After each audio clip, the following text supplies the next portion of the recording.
సంస్కృత వైభవం వీక్షకులకు స్వాగతం. నమో నమః మిత్రాణి. ఈ భాగంలో మనం ఒక విశేషమైనటువంటి విషయాన్ని గురించి తెలుసుకుందాము. సంస్కృతంలో కొన్ని పదాలకు చివర సాధారణమైనటువంటి నా ఉంటుంది. మరి ఏ పదాలకు చివర అణా వస్తుంది, ఏ పదాలకు చివర నా ఉంటుంది, ఇప్పుడు ఈ భాగంలో మనం తెలుసుకుందాం. నత్వం, రామేణ, బాలేన అనేటువంటి రెండు పదాలను గమనించండి. ఈ పదాలని గమనించినట్లయితే ఈ రెండు తృతీయ విభక్తిలో ఉన్నటువంటి పదాలు. ఈ రెండింటికి ఒకే సూక్ష్మ భేదం ఉంది. మొదటి పదంలో నకారం నకారమైంది, అంటే నత్వం వచ్చింది. రెండవ పదంలో నకారం నకారం కాలేదు, అంటే మొదటి పదంలో సాధారణమైనటువంటి న అనేటువంటి అక్షరం అణాగా మారింది. రెండవ పదంలో నా అనేటువంటి అక్షరం అణాగా మారలేదు, సాధారణమైనటువంటి నాగానే ఉంది. ఎక్కడ నకారం నకారంగా మారుతుంది, ఎక్కడ ఈ విధమైనటువంటి నత్వం రాదు అనేటువంటి విషయం తెలియజేయడానికి ఈ క్రింది నియమాల్ని మనం తెలుసుకోవాలి. ఇక్కడ నత్వం అంటే అణా అని అర్థం అన్నమాట. నిమిత్తం, ఇక్కడ నిమిత్తం అంటే కారణం అని అర్థం. వెలుతురు రావాలంటే సూర్యుడో లేక దీపమో ఏదో ఒకటి ఉండాల్సిందే, అది లేకుండా వెలుతురు రాదు కదా. అదేవిధంగా నత్వం రావాలంటే రేఫ కానీ, షకారం కానీ, రుకారం కానీ ఈ మూడింటిలో ఏదో ఒకటి తప్పక రావాల్సిందే, అది లేకపోతే నత్వం రానే రాదు. నత్వం రావటానికి ఏది మూల కారణమో అది ఇక్కడ నిమిత్తం అన్నమాట. అంటే ఇక్కడ రకార, షకార, రుకారాలు నిమిత్తాలు. ఈ రకార, షకార, రుకారాలలో ఏదో ఒకటి ఉంటేనే నత్వం వస్తుంది, లేదంటే రాదు. ఉదాహరణకి చూసినట్లయితే కీర్ణః, కృష్ణః, పితృణాం అనేటువంటి పదాలను తీసుకున్నట్లయితే వీటిల్లో మొదటి పదమైనటువంటి కీర్ణఃలో రేఫ ఉంది, అంటే రకారం ఉంది. రెండవ పదమైనటువంటి కృష్ణఃలో షకారం ఉంది. మూడవ పదమైనటువంటి పితృణాం అనేటువంటి పదంలో రుకారం ఉంది, కాబట్టి ఇక్కడ నత్వం వచ్చింది. ఇప్పుడు ఇక్కడ అవ్యవధాయక వర్ణాలు, వాటి గురించి తెలుసుకోవాల్సి ఉంటుంది. అవ్యవధాయక వర్ణాలు అంటే ఏంటి, అవి ఎలా ఉంటాయి అనేది ఇప్పుడు మనం తెలుసుకుందాము. ఇప్పుడు మనం చెప్పుకున్నటువంటి కీర్ణః, కృష్ణః, పితృణాం అనేటువంటి ఉదాహరణలలో నిమిత్తం తర్వాతనే నకారం ఉంది, అంటే మధ్య వేరే అక్షరాలు ఏమీ లేవు, అందువలన నత్వం వచ్చింది. అయితే ఇక్కడ రామేణ అనేటువంటి ఉదాహరణను చూడండి. ఇక్కడ రేఫ నిమిత్తం, అంటే రకారం నిమిత్తంగా వచ్చింది.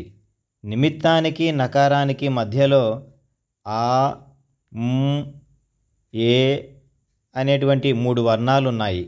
అయినప్పటికీ కూడా నత్వం వచ్చింది. రకారానికి, నకారానికి, రేఫకి, నకారానికి అంటే నత్వానికి మధ్యలో ఈ అక్షరాలు ఉన్నాయి, ఆ, ఏ అనేటువంటివి. అయినప్పటికీ కూడా నత్వం వచ్చింది ఇక్కడ. అంటే నిమిత్తం మరియు నకారాల మధ్య కొన్ని వర్ణాలు ఉన్నప్పటికీ కూడా నత్వం వస్తుందని తెలుస్తూ ఉంది. వీటినే అవ్యవధాయక వర్ణాలు అని అంటారు. అంటే అవి మధ్యలో ఉన్నప్పటికీ కూడా నత్వం వస్తుంది. అన్ని అచ్చులు, హ్రస్వాలు మరియు దీర్ఘాలు అన్నీ కూడా అవ్యవధాయక వర్ణాలు. అలాగే హ, య, వ, అదేవిధంగా కవర్గం మరియు పవర్గంలో ఉన్నటువంటి అన్ని అక్షరాలు. ఇక్కడ కవర్గం అంటే క, ఖ, గ, ఘ, ఞ. అదేవిధంగా పవర్గము అంటే ప, ఫ, బ, భ, మ. ఇవన్నీ కూడా అవ్యవధాయక వర్ణాలన్నమాట.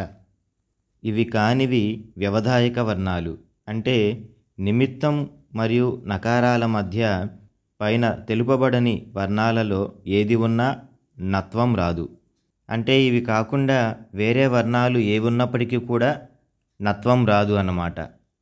ఉదాహరణకి ఇక్కడ చూడండి, రాహుణ అనేటువంటి పదంలో రేఫ లేదా రకారం తరువాత ఆ, హ, ఉ అనేటువంటి పదాలున్నాయి. ఇవేవి కూడా వ్యవధాయకాలు కావు, అందువల్ల నత్వం వచ్చింది.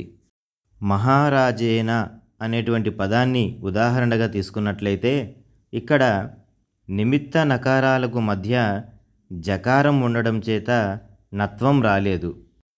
అంటే నిమిత్తమైనటువంటి రకారానికి మరియు చివర ఉన్నటువంటి నకారానికి మధ్యలో జ అనే అక్షరం ఉండడం వల్ల ఇక్కడ నత్వం రాలేదన్నమాట. ఇలా నత్వం రాకుండా ఆపేటువంటి కొన్ని పదాలున్నాయి, వాటిల్ని వ్యవధాయక వర్ణాలు అని అంటారు. మరికొన్ని ఉదాహరణలని ఇప్పుడు చూద్దాము. ముందుగా నత్వం ఉన్నటువంటి ఉదాహరణలని చూద్దాము. వీటినే అవ్యవధాయక వర్ణాలు అని అంటారు. క్షత్రియాణం అనేటువంటి ఉదాహరణని చూసినట్లయితే రేఫ తరువాత ఈ, ఆ అనేటువంటి వర్ణాలున్నాయి. ఇవి అవ్యవధాయక వర్ణాలు కాబట్టి చివరిలో నత్వం వచ్చింది. అదేవిధంగా బ్రహ్మణ అనేటువంటి పదంలో రకారం తర్వాత ఆ, హ, మ్, ఆ అనేటువంటి వర్ణాలున్నాయి. ఇవన్నీ అవ్యవధాయక వర్ణాలు కాబట్టి నత్వం వచ్చింది. మరొక ఉదాహరణలో రూప్యకాణి అనేటువంటి పదానికి రేఫ తర్వాత ఊ, పు, ఈ, ఆ, క్, ఆ అనేటువంటి అవ్యవధాయక వర్ణాలున్నాయి కాబట్టి ఇక్కడ కూడా చివరిలో నత్వం వచ్చింది. మరొక ఉదాహరణలో గృహాణి అనేటువంటి పదాన్ని చూసినట్లయితే రుకారం తర్వాత హ, ఆ అనేటువంటి వర్ణాలు వచ్చాయి. ఇవి కూడా అవ్యవధాయక వర్ణాలు కాబట్టి చివరిలో నత్వం వచ్చింది. ఇక వృషభాణం అనేటువంటి పదంలో షకారం వచ్చింది. ఈ షకారం తర్వాత ఆ, భ్, ఆ అనేటువంటి అక్షరాలున్నాయి. ఇవేవి వ్యవధాయక వర్ణాలు కావు, అందువల్ల ఇక్కడ నత్వం వచ్చింది.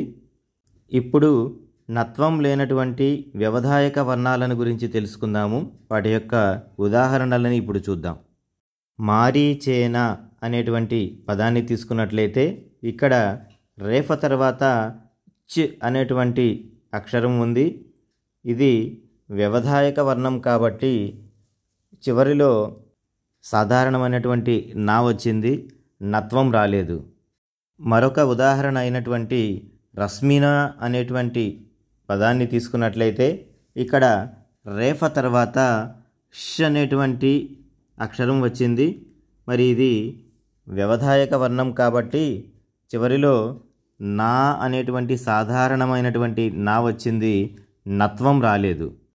కార్యదర్శిన అనేటువంటి మరొక పదాన్ని చూసినట్లయితే రేఫ తర్వాత ష్ అనేటువంటి అక్షరం ఉంది. మరి ఇది వ్యవధాయక వర్ణం కాబట్టి చివరిలో నత్వం రాలేదు, సాధారణమైనటువంటి నకారమే వచ్చింది. వార్తాలాపేన అనేటువంటి మరొక ఉదాహరణలో రేఫ తర్వాత అంటే రకారం తర్వాత త్, ల్ అనేటువంటి అక్షరాలు వచ్చాయి. ఇవి అచ్చులు కాదు, అలాగే అవ్యవధాయక వర్ణాలు కాదు కాబట్టి వ్యవధాయక వర్ణాలు కాబట్టి పదం యొక్క చివరిలో నత్వం రాలేదు, సాధారణమైనటువంటి నానే వచ్చింది. దృశ్యమానం అనేటువంటి పదాన్ని తీసుకున్నట్లయితే ఇక్కడ రుకారం వచ్చింది. ఈ రుకారం తర్వాత ష్ అనేటువంటి వ్యవధాయక వర్ణం వచ్చింది.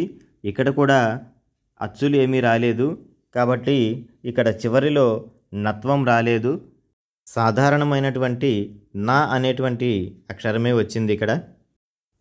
మిత్రాణి, సంస్కృత భాషా శిక్షణంతో పాటు చక్కని సుభాషితాలను అలాగే వ్యాకరణ సంబంధమైనటువంటి సందేహాలను నివృత్తి చేయడంతో పాటు మీకు కావలసినటువంటి చక్కని సంస్కృత గీతాలని, సంస్కృత కథలని, అలాగే సంస్కృత భాషకు సంబంధించినటువంటి అనేక విషయాలని ఈ సంస్కృత వైభవం ఛానల్ ద్వారా మనం చర్చిస్తున్నాము.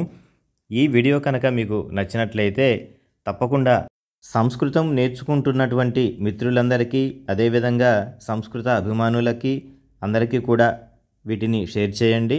సంస్కృతం గురించి తెలియనటువంటి వారు కూడా ఈ వీడియోలను చూస్తే సులభంగా సంస్కృతం నేర్చుకోవచ్చు అనేటువంటి ఉద్దేశం కలిగి వారిలో కూడా శ్రద్ధ కలుగుతుంది, సంస్కృతం నేర్చుకునేటువంటి అవకాశం ఉంటుంది. కాబట్టి అందరికీ కూడా షేర్ చేసి సంస్కృతాన్ని విశ్వవ్యాపితం చేయాలని కోరుకుంటూ అందరికీ నమస్తే.